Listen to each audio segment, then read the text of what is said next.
And Mark Carney, Prime Minister of Canada, gave his fantastic speech at Davos. And in my opinion, if you haven't read it, please. In my opinion, in 50 years' time, that speech will be being discussed and researched and analysed as a pivoting point at the end of the first quarter of the 21st century. That's how significant it is. And Mark Carney basically said that the post-Second World War framework that we understood had really put in place the structures that had supported the development of what we consider the Western world or the developed world over the last 70 years, 80 years really, was now falling apart.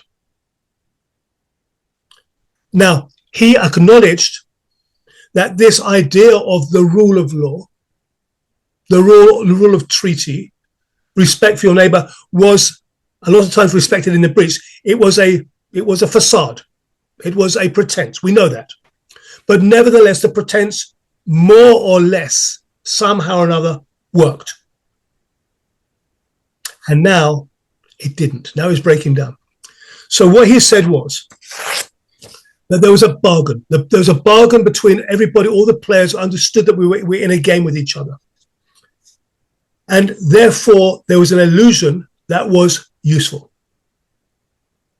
And the word useful is interesting because for those of you who have an understanding of the academic work and studying of wicked problems, there's something called wicked problems, 1973, Rittel and Weber's paper on wicked problems, which are basically non-rational problems, poverty or climate change or urban resilience. These are things which don't have a solution.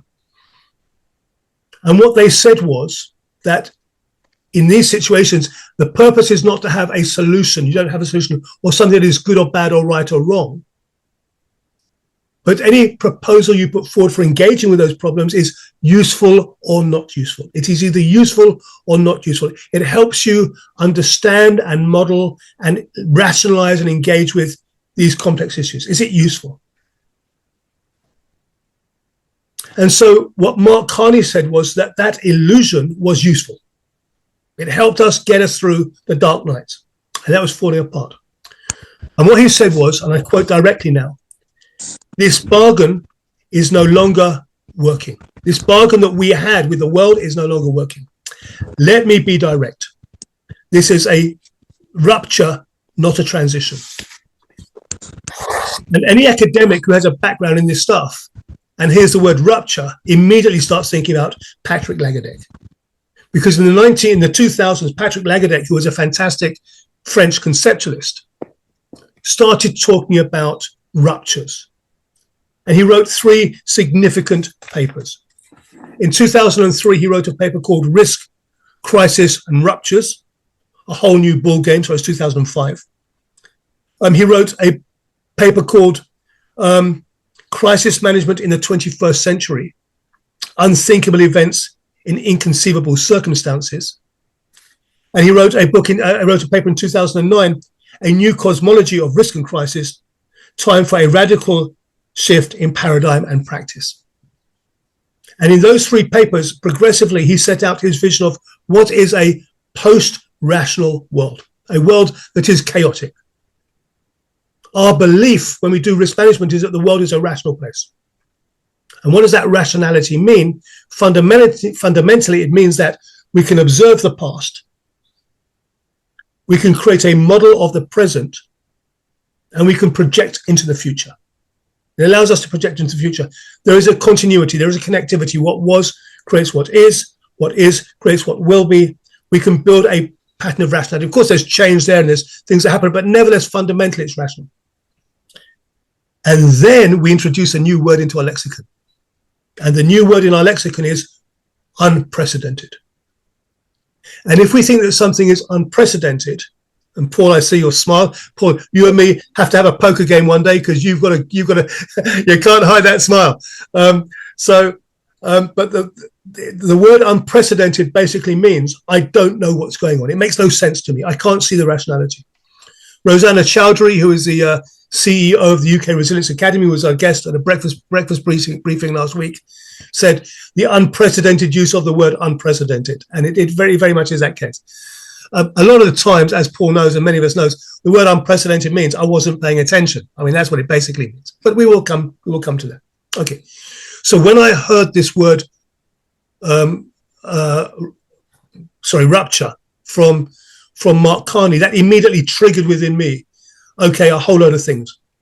And I thought it'd be interesting to have a look at what that means from an academic perspective, and then to think about what that means in terms of a global environment and context we're operating in, and then to think about what that might mean for us moving forward. So I'm going to talk for about 20 minutes, 25 minutes, and then we'll open up, go around the table and we'll open it up. Okay, so let's do that. Fine. Sorry, I don't want to disrupt your flow of thought. It was just a thought while you were talking. When we talk about we are talking about the Western perspective, because countries in the global South have been facing these ruptures and crises whilst we've been having relative stability. And when we talk about not being able to predict, they've not been able to predict for the whole of this Washington consensus, Western framing of our outlook of global world order. You're absolutely right, of course, and we are now seeing that changing. And part of my final piece will be about the post-order, which is basically the rise of China and BRICS, and the fact that there is a non-Washington, non-dollar, non-Western perspective coming into play. So that is, you've just basically jumped me ahead 25 minutes, which is fine, which is good. You're always far ahead of me, so that's the way it goes. So basically, what we consider of as modern classic risk management started in September 11th, 2001, 9/11. And basically before that, although we had crisis clearly, but the understanding of crisis was that we could engineer our way out of them. They were, you could define them. They were containable. They were rational. You could describe them. You could choose a range of potential options. And then you would engineer a solution that would sort them out. And then you come back, you recover, and you come back to, and you carry on your own. And that is the engineering understanding. And basically what it says is, fundamentally, is if we have a crisis or any event situation, what we need to solve it, and we use the word solve, is data and information and capacity and capability. And if we can't solve it, it's because we don't know enough, or we're not good enough, we don't understand enough. If we understood more, we could solve it. And 9/11 broke that. And it says, no. We are in a complex world now where there is no longer this linearity, where it's no longer problem, hypothesis, experiment and solution. We're in a new world now. And that's basically created. And what happened was, if you start reading the academic work, certain words start coming out. Discontinuity, surprise, ambiguity, ignorance, fuzziness, uncertainty. And you can see these are not engineering terms. And so what happened was we were actually moving into a whole new world with a whole new language, with a whole new metaphor. And suddenly it was no longer talking about risk management as a engineering science, but as ecology or biology or the craft or an art or intuitive or all of these things which were not engineering. You look at something like in the UK, mad cow disease. And of course, what happens is after all these events, there are reports. And in the report says a vast majority of the experts involved did not believe that mad cow disease, BSC, was a threat to human health. In their heart of hearts, they felt it was impossible. And what we see here is a discombobulation, a disconnect between the intellectual cognition and the reality out there. And there's that psychological block that we want to try and look at something that is chaotic and unrecognized and make it something we know, make it something we feel familiar with. Because if we feel familiar with it, then we think we can control it. And that psychological discognition is a fundamental part of crisis management. The first responsibility we have is deal with reality as it is, not as you wish it would be. And we failed that. 1998, ice storms in Quebec. Okay, ice storms in Quebec. And what they said was we were prepared for a tactical breakdown. What we were confronted was a network collapse. And this is 1998. And by the time we got to 1998, 2000, 2002, and then Hurricane Katrina in 2005, what we were beginning to realize was that we were living in a networked world.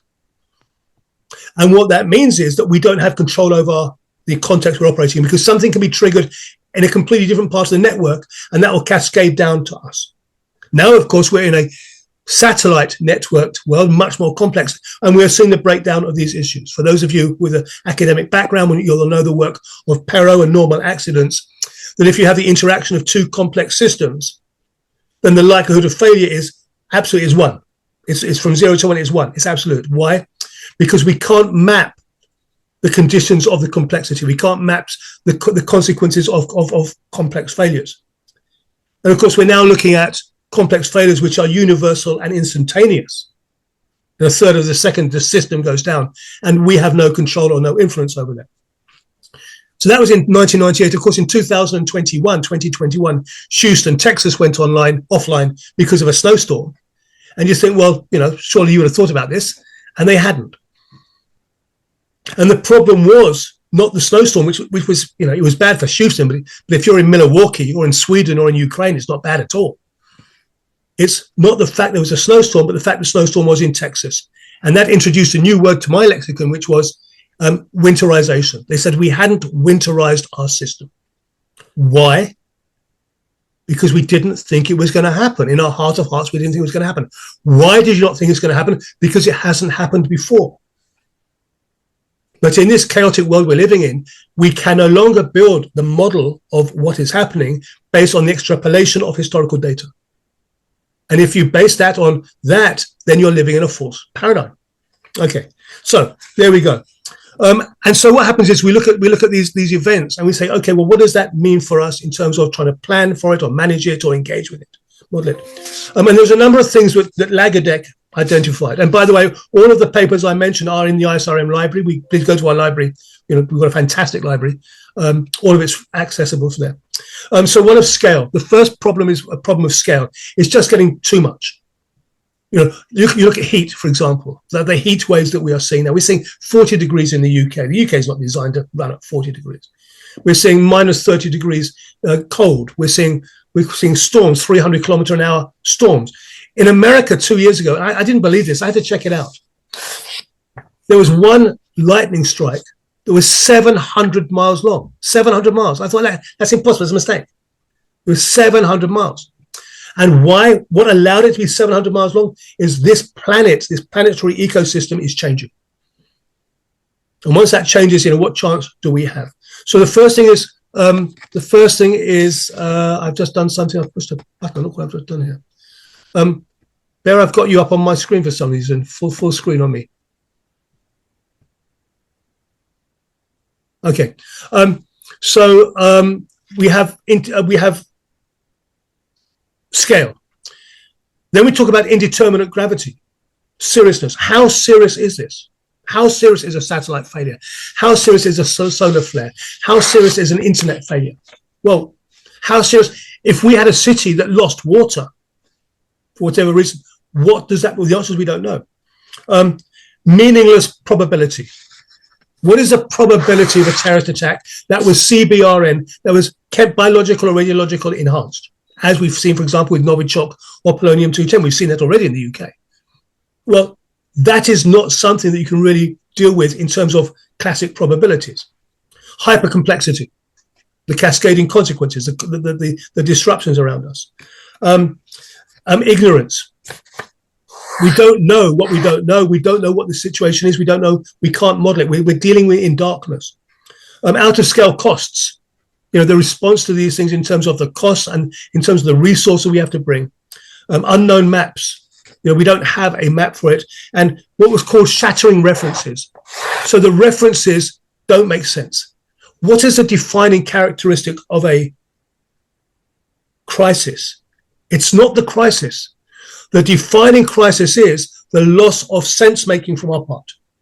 Because if we look at it and we see pattern recognition, and I'm going to do one of these because this is fascinating, but you look at the work of Carl Weick and sense-making and all that sort of stuff, and recognition, prime decision-making.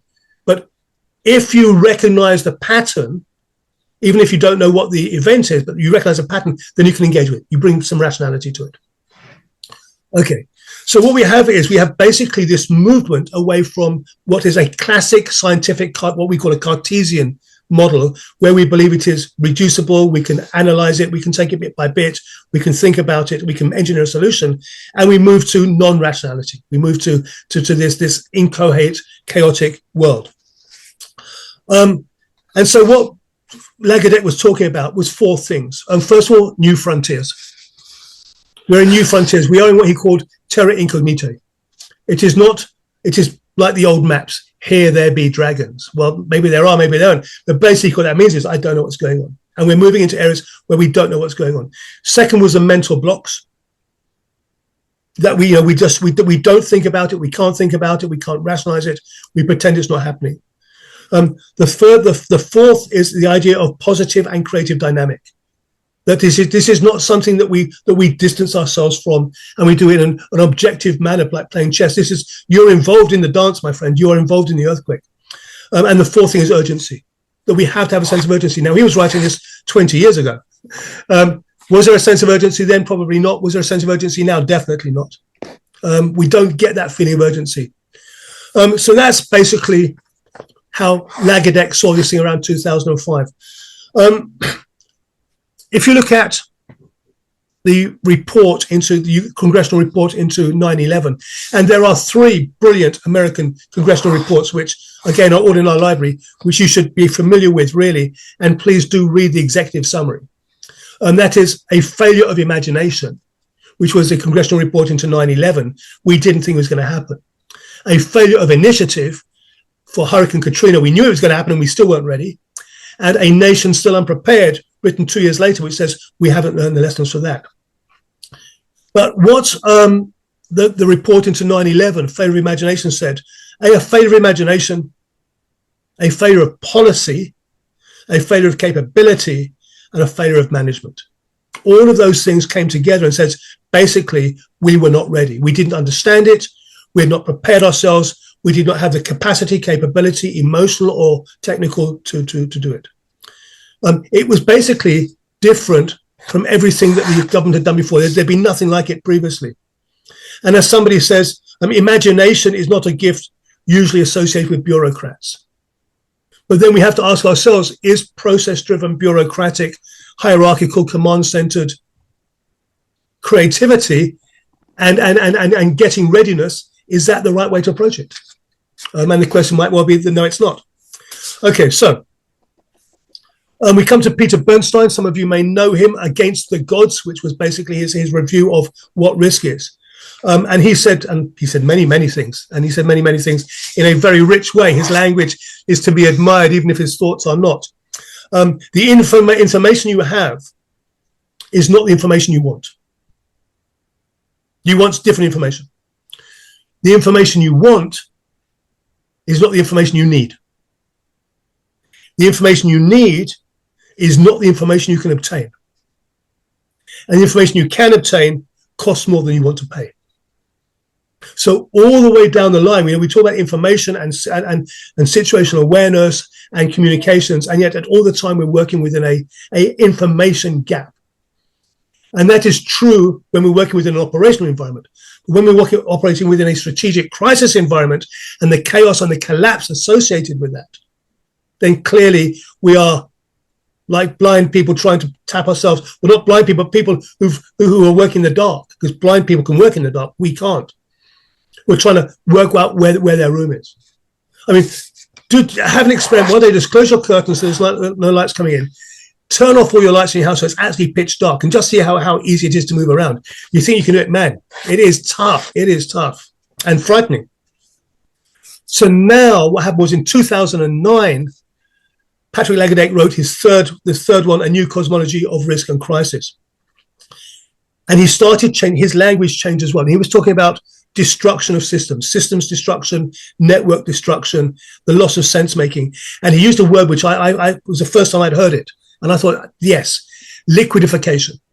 And what happens is when you have an earthquake, the earth stops being, so it almost comes like water. It starts flowing. It just shatters and breaks and it just flows. And once you have liquidification, then there's nothing you can do about it. That power, you can't do it. And he said, we are seeing the liquidification of our systems and our networks. which I thought was a very powerful way of doing it. Right, okay. That's that, my friends. That's Patrick Lagardère. I could teach that for 3 months, never mind, in 20 minutes. But I think it gives an idea of where he was coming from. Right, let's now put that in a perspective of Mark Carney.